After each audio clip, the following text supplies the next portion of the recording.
Form పెడదాం అనుకుంటున్నాను అనగానే మిత్రులు, బంధువులు, ఇంట్లో వారు మొదటనే మాట, అంత రిస్క్ నీకెందుకు, హాయిగా ఉద్యోగం చేసుకోవచ్చు కదా అని. దాంతోపాటు డైరీ ఫామ్ నిర్వాహకుల కష్ట నష్టాలు కూడా రెఫరెన్స్లుగా చెప్తారు. దీంతో ఒక రకమైన నైరాశ్యం, నిస్పృహ ఆవహిస్తాయి. దృఢమైన సంకల్పాన్ని కూడా నీరుగారుస్తాయి. అలాంటి నిస్పృహ, నైరాశ్యాలను పక్కకు నెట్టి ఒక యువకుడు తనకు ఇష్టమైన, నచ్చిన పని దిశగా అడుగులు వేశాడు. అద్దాల మేడల్లో అరకొర జీతాల్లో జీవిస్తూ కన్నవారి సంతోషం కోసం ఉన్న ఊరికి దూరంగా ఇష్టం లేని జీవితాలు గడుపుతున్న ఎంతోమందికి ధైర్యాన్నిచ్చే దిశగా అడుగులు వేస్తున్నాడు. డైరీ ఫామ్ నిర్వహణలో లోటుపాట్లను గమనిస్తూ వాటిని అధిగమిస్తూ గత 6 సంవత్సరాలుగా విజయవంతంగా రెడ్డిస్ డైరీ ఫామ్ పేరిట తన ఫామ్ నిర్వహిస్తున్నారు గుంటూరు జిల్లా నంబూరుకు చెందిన తీయగూర శ్రీకాంత్ రెడ్డి గారు. గేదెల పోషణకు ఎదురయ్యే దాణా ఏర్పాటు చేసుకోవడంలో మెడుకుల దగ్గర నుండి వాటికి వచ్చే వ్యాధుల నివారణ చర్యలను ఎలా తీసుకోవాలో అనే విషయాలను కొత్తగా డైరీ ఫామ్ పెట్టాలనుకునే వారికి తగిన సలహాలు, సూచనలు ఇవ్వడానికి ఎప్పుడు సిద్ధంగా ఉంటానని చెప్తున్నారు శ్రీకాంత్ రెడ్డి. స్వచ్ఛమైన పాలలో స్వచ్ఛత కరువై ప్రజలు రోగాల బారిన పడుతున్న వేళ తన డైరీ ఫామ్ నుండి వెళ్లే పాల స్వచ్ఛతలో రాజీ పడే ప్రసక్తే లేదని చెప్తున్నారు శ్రీకాంత్ రెడ్డి గారు. అసలు తీయకూర శ్రీకాంత్ రెడ్డి డైరీ ఫామ్ ఎలా నిర్వహిస్తున్నారు, దానిలో కష్ట నష్టాలు ఎలా అధిగమించారన్న విషయాలను ఆయన మాటల్లోనే తెలుసుకుందాం.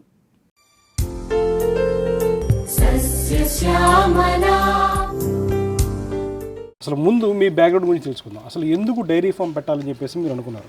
మొదట చదువుకున్న తర్వాత ఉద్యోగాలు చేసిన తర్వాత ఒక్కడనే కొడుకుని సరే ఊర్లో ఉందామని, పెళ్ళి తర్వాత ఊర్లో ఉందామని ముందుగానే ఫిక్స్ అయ్యి ఎక్కడెక్కడ ఏం చేయాలనో చేసుకుంటూ వచ్చాను. ఏం జాబ్ చేసేవాళ్ళండి? నెట్వర్కింగ్ మీద చేసామండి. హైదరాబాద్ నెట్వర్కింగ్ చేసామండి. హైదరాబాద్లోంచి మార్కెటింగ్ కమ్ టెక్నికల్ ఆ రెండింటికి చేసుకుంటూ ఉండేవాడిని. మొత్తం ఆల్ ఓవర్ ఏపీ చూసుకునేవాడిని ఒక ఇన్స్టిట్యూట్ కింద. ఎంత సేల్ డ్రా చేసేవాళ్ళండి అక్కడ? అప్పట్లో 2012-13లో 70,000 డ్రా చేసాం. అప్పుడే 70,000 డ్రా చేసేవాళ్ళు. మరి అక్కడ అంత సాఫ్ట్వేర్ అంటే కొన్ని మంచి శాలరీ 2012 అంటే 70,000 2012 డ్రా చేస్తున్నానంటే మంచి శాలరీ డ్రా చేస్తున్నట్టు కదా. ఆ లైఫ్ స్టైల్లో నుంచి మళ్ళీ బ్యాక్ టు విలేజ్కి వచ్చేసి ఈ వ్యవసాయం, ఈ డైరీ ఇవన్నీ మెయింటైన్ చేయాలని చెప్పి ఎందుకు అనిపించింది మీకు? ఎందుకు అనిపించింది అంటే బేసిక్గా మా నాన్న రైతు. సో మా నాన్నగారి పేరేంటి? నాన్నగారు ప్రభాకర్ రెడ్డి. ఓకే. సో ఒక్కడనే కొడుకుని ఇక్కడే ఉందామని ఫిక్స్ అయ్యాను, వచ్చాను. బట్ వాళ్ళకి ఏంటంటే వ్యవసాయం చేయడం ఇష్టం లేదు. వాళ్ళు జనరల్గానే జాబ్ చేసుకునేవాళ్ళు. సో ఎక్కడైనా సరే విజయవాడలో చేసేవాడిని ఇంతకుముందు. సో కొంత తక్కువ చేసుకున్నాం. అక్కడ 70 ట్రై చేస్తే 50 ట్రై చేసేవాడిని. బట్ ఎక్కడైనా స్టిల్ మంచి సాలరీ ట్రై చేసేవాడిని. దాని తర్వాత ఏంటంటే నాకు అనుకోండి యాక్సిడెంట్ అయింది. యాక్సిడెంట్ అయిన తర్వాత ఆయన 1.5 year బెడ్ రెడీ ఉన్నారు. తర్వాత చనిపోయారు. ఈ చనిపోయిన తర్వాత నుంచి ఇక నేను వ్యాపారంలో దిగుదామని వ్యాపారంలోకి వచ్చాను. మొదటగా మెడికల్ షాప్ పెట్టాను. మెడికల్ షాప్ సక్సెస్ఫుల్గా రన్ చేస్తున్నాను. ఆ తర్వాత ఏదైతే నా ప్యాషన్ ఉందో, సో రైతు అవ్వాలనేది, దానికోసం అని చెప్పేసి ఈ డైరీ ఫామ్ పెట్టాను. ఇది ప్యాషన్తో పెట్టాను తప్ప ఏ లాభానికో లేకపోతే ఇంకోటో కాదు. జనరల్గా డైరీ ఫామ్ అంటేనే చాలా రిస్క్, లాభాలు రావు, లేకపోతే లేబర్తో ఇబ్బంది, అలాగే ఏదైతే గేదెలు ఉంటాయో వాటి పోషణ కూడా భారం, ఆశించినంతగా ఆదాయం రాదు అన్న ఒక అంటే చిన్న తరహా ఫార్మ్స్కి ఆదాయం కూడా తీసుకోలేమన్న అపోహలు ఉన్నాయి కదా.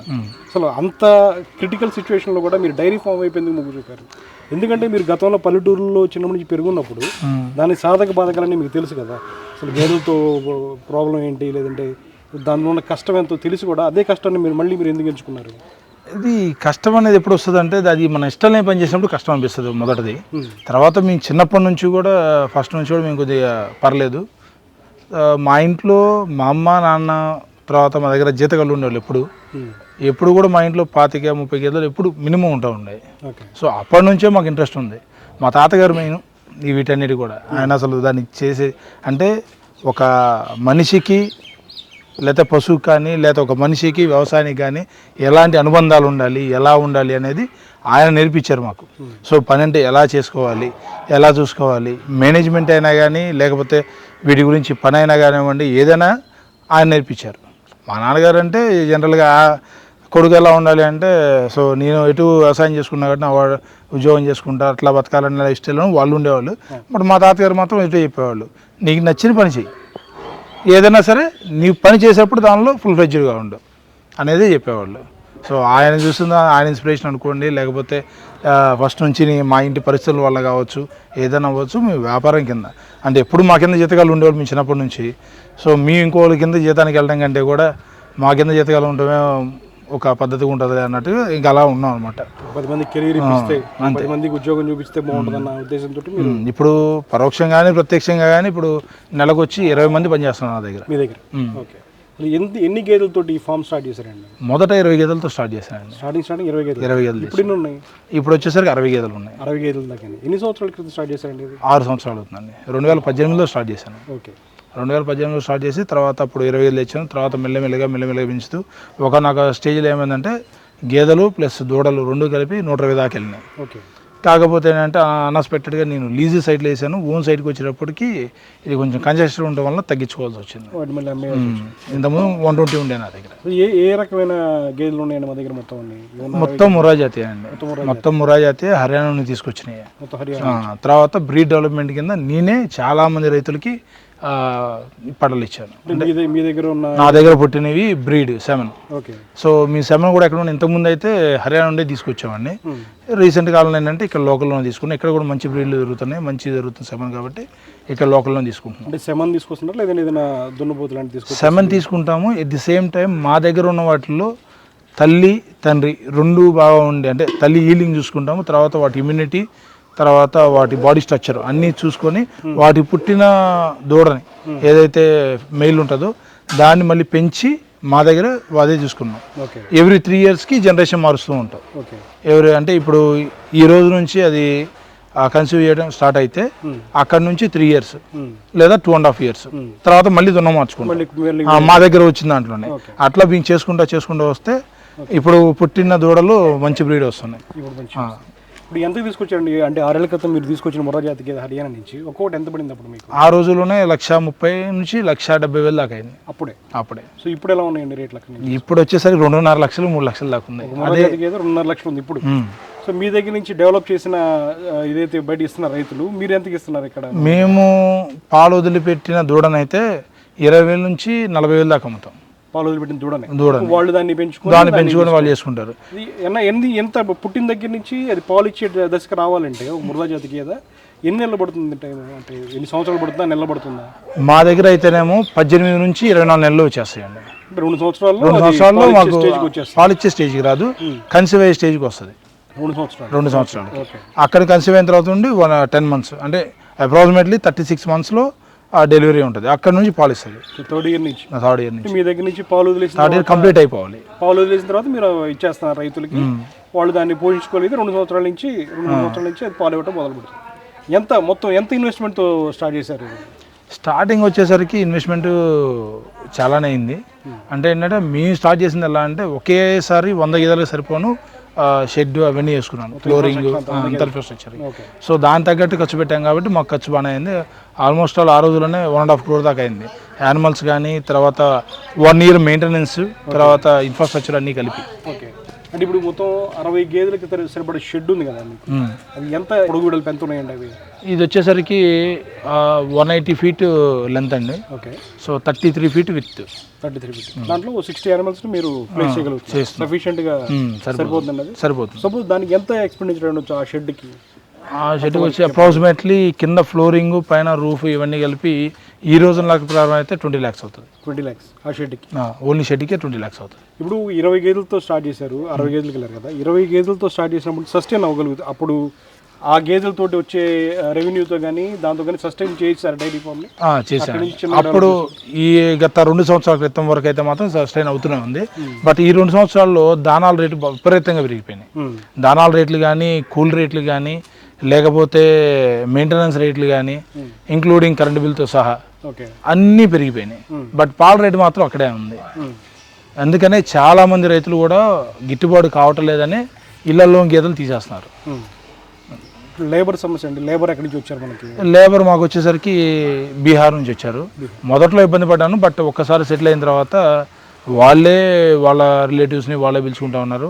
గత 6 సంవత్సరాల నుంచి ఒకటే ఫ్యామిలీ ఒకే ఊరు వాళ్ళు ఉన్నారు. సో లేకపోతే ఇబ్బంది లేదు. పెద్ద ఇబ్బంది లేదు. ఎన్ని గేదెలకి ఎంతమంది కావాల్సి ఉంటుందండి? 60 గేదెలు మీ దగ్గర ఉన్నాయి కదా, ఎంతమంది లేబర్ ఉన్నారు మీ దగ్గర? ఇప్పుడు 60 మంది గేదెలకి మొత్తం మీద అయితే 7 మెంబర్స్ ఉన్నారు. 7 మెంబర్స్. జనరల్గా అయితే 9 మెంబర్స్ చేస్తారు. ఓకే. కాకపోతే ఏంటంటే మా వాళ్ళు వచ్చేసరికి ఏమవుతారంటే 10 గేదెలకి ఇంత కాంట్రాక్ట్లకి తీసుకుంటారు. ఓకే.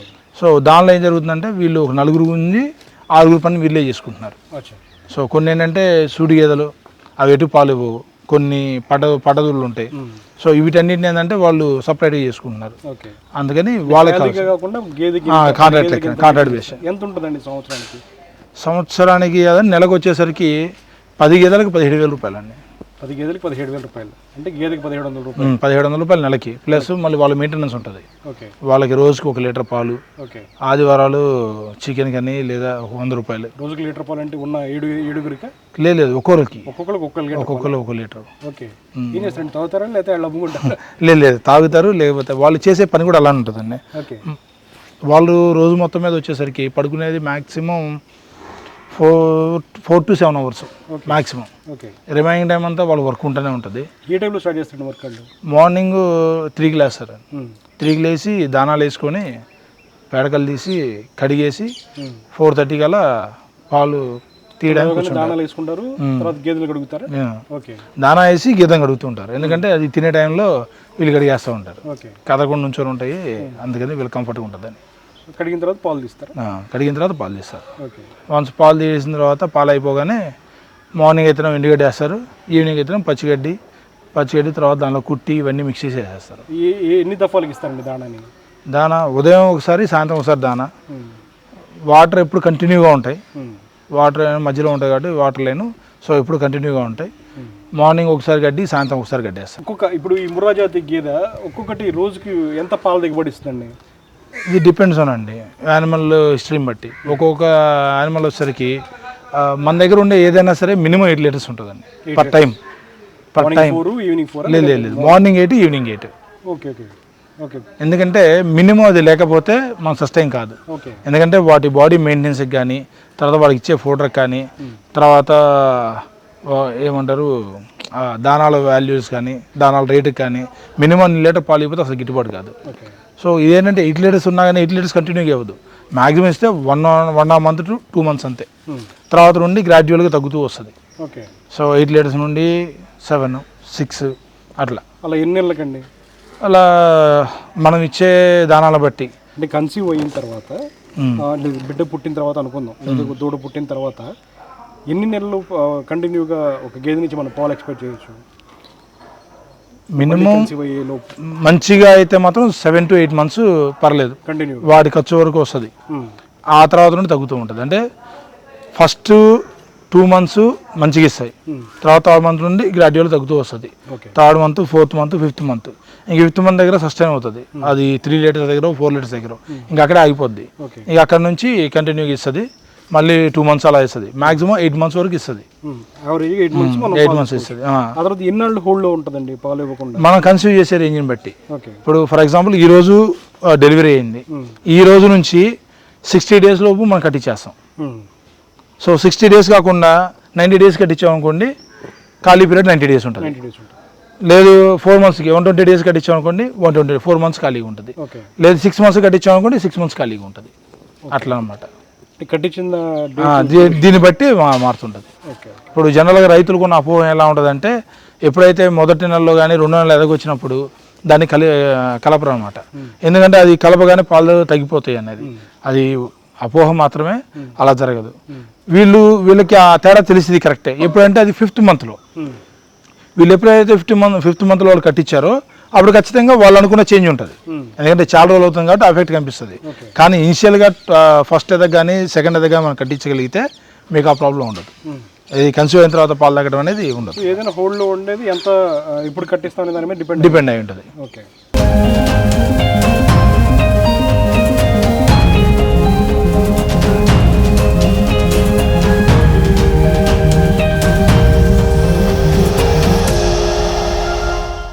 అసలు జీతాలు కానీ ఖర్చు కానీ, అంటే మీకున్న 60 యానిమల్స్ ఎంత ఇన్ఫ్రాస్ట్రక్చర్ మీద, అసలు మొత్తం వ్యవస్థ మీద ఎంత ఖర్చు వస్తుందండి?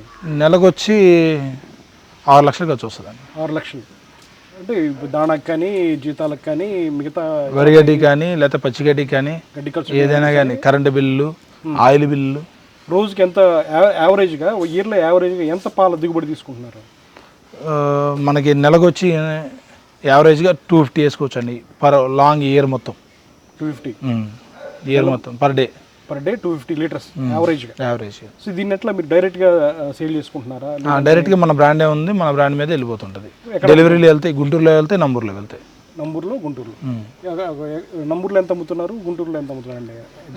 రేట్ కాదు, క్వాంటిటీ వచ్చేసరికి 50-50 ఉంటుందండి మ్యాక్సిమం. నా ఊర్లో కూడా నియర్లీ 100 to 120 లీటర్స్ వెళ్తాయి ఊర్లో, రిమైనింగ్ అంతా అక్కడికి వెళ్ళిపోతాయి. గుంటూరులో ఎంతకు అమ్ముతున్నారు రేట్? అది 85 రూపీస్ అండి. 85 రూపీస్ తీసుకుంటున్నారు. 85 రూపీస్ జనరల్గా 70-80, లేదా పాల ప్యాకెట్లు తీసుకుంటే కనుక 35 అంటే 70 రూపీస్కి, లేదంటే బయట రిటైల్ కొంటూ 70 రూపాయలకి వస్తుంది. మీరు 85 రూపాయలు అంటున్నారు కదా, మీరు కస్టమర్లు తీసుకుంటున్నారు? అది తీసుకుంటారండి, ఎందుకంటే వాళ్ళ క్వాలిటీ వాళ్ళు ఎక్స్పెక్ట్ చేస్తారు కదా. జనరల్గా అయితే ఇప్పుడు వీళ్ళు ఏదైతే మన దగ్గర పాలు తీసుకుంటున్నారో అందులో 80% వాళ్ళకి రికవరీ కూడా ఉంటుంది. ఎలా అంటే వీళ్ళు కానీ నెయ్యి చేసుకునే అలవాటు ఉంటే ఆ 80% వాళ్ళకి ఆ నెయ్యి వచ్చేస్తుంది. సో మేమేంటంటే క్రీమ్ ఎక్స్ట్రాక్ట్ చేయడం కానీ, లేకపోతే ప్రొసీజర్ చేయడం కానీ, ప్యాచురైజేషన్ కానీ, లేకపోతే ఇంకోటి కానీ ఏది ఉండదు. డైరెక్ట్గా ఫార్మ్ టు కన్జ్యూమర్. వీటి డిసీజులు, వీటి మెయింటెనెన్స్లు, లేదా వీటికి వచ్చే వ్యాధులు, వాటి నివారణ, వీటి గురించి ఎట్లాంటి జాగ్రత్తలు తీసుకుంటున్నారు మీరు? మొదట డైరీ ఫామ్లో అందరికి వచ్చే మేజర్ సమస్య ఏంటంటే పొదుగువాపు అండి. పొదుగువాపు వస్తుంది. పొదుగువాపు కంప్లీట్ మెయింటెనెన్స్ మీద డిపెండ్ అయి ఉంటుంది.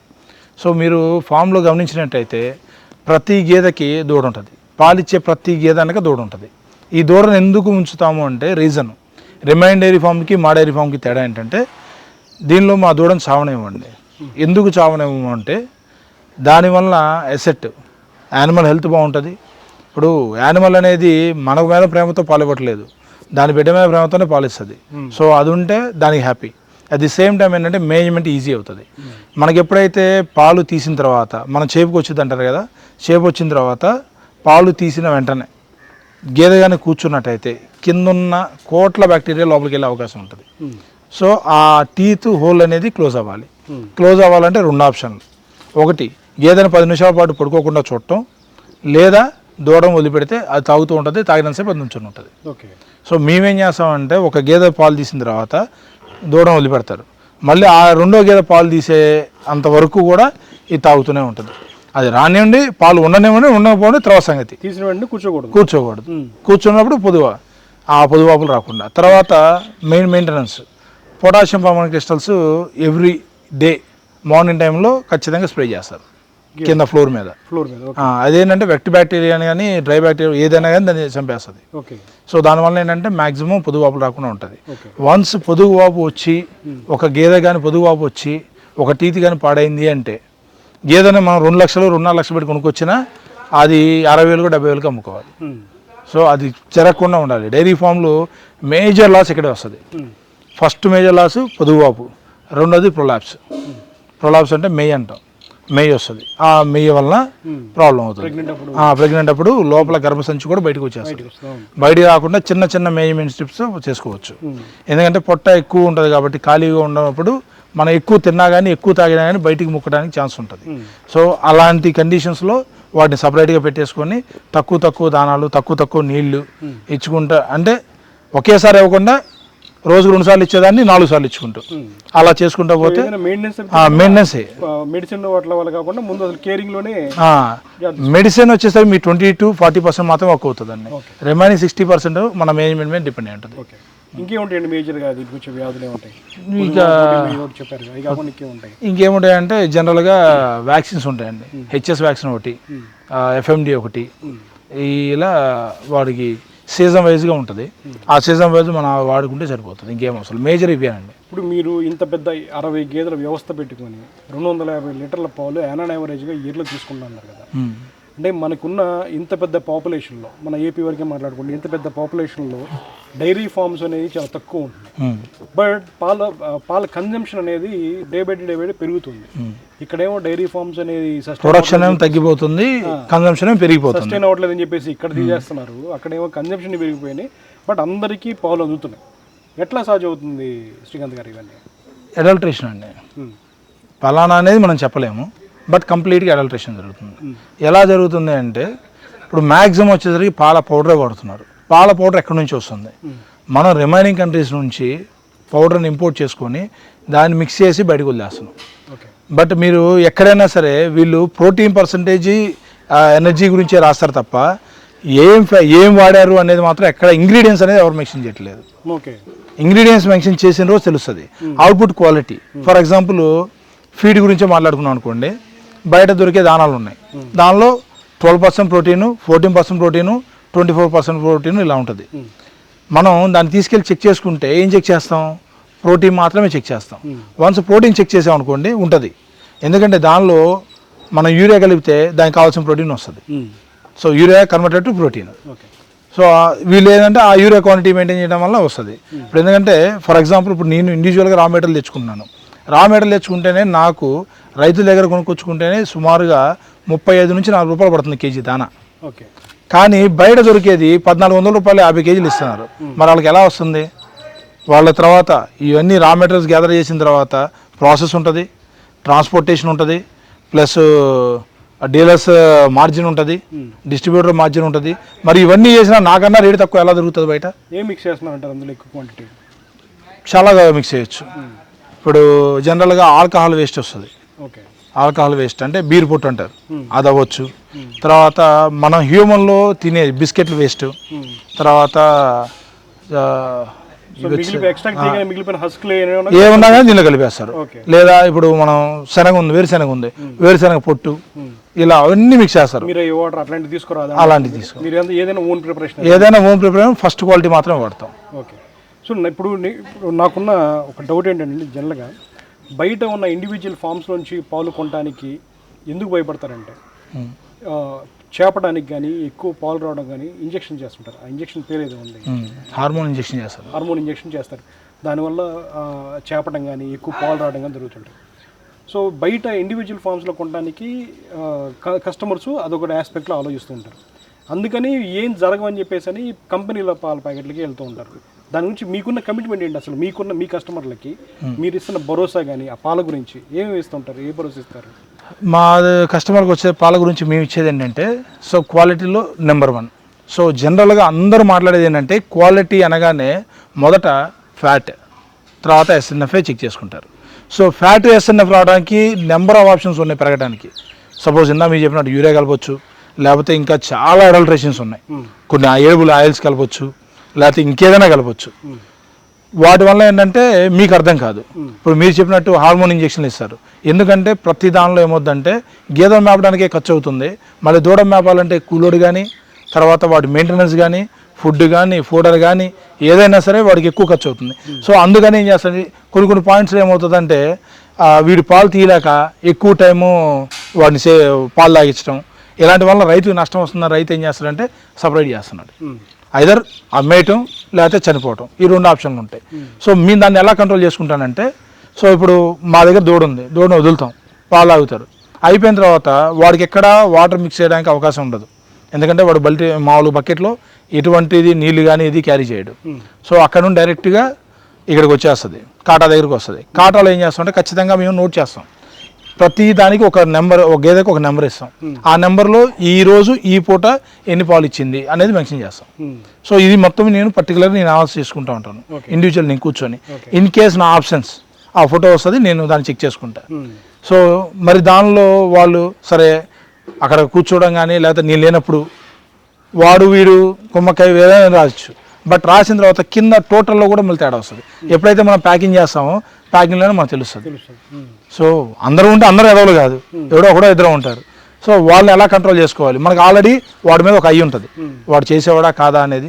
దాని తగ్గట్టే మనం బిహేవ్ చేస్తుంటాం. సో ఏదైతే మీ దగ్గర గేదె డైరెక్ట్ తీస్తున్నారో అదే ప్యాకెట్లోకి వెళ్ళిపోతుంది, దాన్నే కస్టమర్లకి ఇస్తున్నారు విత్ గుడ్ న్యూట్రిషన్ వాల్యూ ఉన్న మైక్రో న్యూట్రిషన్స్. ఎలా సార్ దానికి ఏంటి మీరు మైక్రో న్యూట్రియంట్స్ అంటున్నారు కదా పాలల్లో, దానికి మీరు తీసుకుని ఎందుకు అంత కాన్ఫిడెంట్గా చెప్తున్నారు మీరు?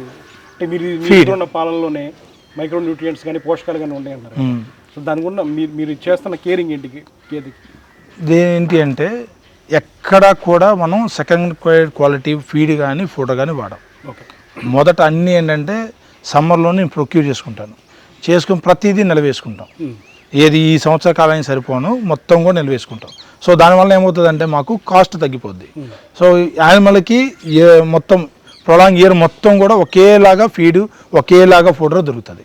సో విడిగా వేరే లాగా ఈరోజు ఒకటి రేపు ఒకటి ఉండదు అనమాట. తర్వాత మీరు చూసినట్లయితే మనం వాడే దానాల్లో చెక్కల్లో వేరుశెనగ చెక్క ఒకటి వాడతాం, పత్తి చెక్క ఒకటి వాడతాం. సో వేరుశెనగ చెక్క ఏంటంటే ఈ చెక్క గాంగ నూనె తీసుకొచ్చిందే వాడతాం. సో దానిలో ఇంకా వాల్యూస్ ఎక్కువ ఉంటాయి. ఎప్పుడైతే సింపుల్ లాజిక్ ఏంటంటే మనం వేడి చేసాము అంటే ఏదైనా సరే వేడి చేసాము అంటే దానిలో న్యూట్రిషన్ వాల్యూస్ తగ్గిపోతాయి. అది లేకుండా మేము చేసుకుంటూ ఉంటాం. దానివల్ల ఏంటంటే మాకు ఎక్కువ గ్యారంటీ నేను స్టాండ్ బై ఉంచుకొని చెప్పగలుగుతాను అనమాట. మనకు కావాల్సినవి మన మెగ్నీషియం కావచ్చు, కాల్షియం కావచ్చు, బోరాన్ కావచ్చు, విటమిన్ ఏ కావచ్చు, D3 కావచ్చు, C కావచ్చు, అన్నీ కూడా. సో మీరు రిమైనింగ్ యానిమల్స్ రిమైనింగ్ ఎక్కడైనా మీరు చూసుకుంటే యానిమల్స్కి కలర్ షేడ్ కూడా వేరుంటుందండి. ఎక్కడైతే జీరో గేజింగ్ అంటే ఏంటంటే లోపల స్టాల్ ఫీడింగ్ ఏదైతే ఇస్తామో వాటన్నిటి ఏంటంటే పాలిపోయి ఉంటాయి అనమాట. D3 డెఫిషియన్సీ వాటిలో ఉంటాయి యానిమల్స్లో. కానీ మా యానిమల్స్ ఎక్కడ మీ D3 డెఫిషియన్సీ ఉండదు. తర్వాత కలర్స్ కూడా చెప్తారా? కలర్ D3 డెఫిషియన్సీ చూడండి, ఈ కలర్ చూసారా ప్యూర్ బ్లాక్ ఉంటుంది. ఈ టెక్స్చర్ ఉండాలి. ఎట్ ది సేమ్ టైము దీన్ని ఏమంటామంటే మాస్ అంటాం. అంటే జనరల్గా ఏంటంటే మనం ఫ్యాట్ అనుకోండి లేకపోతే బలం అనుకోండి. సో ఈ ఉన్నాయి చూసారా, ఈ బోన్ వాల్యూ కనిపిస్తూ ఉంటుంది. ఇప్పుడు అది పాలు ఎక్కువ ఇస్తుంది చూడండి, దాని బాడీ స్ట్రక్చర్ చూసారా తక్కువ ఉంది.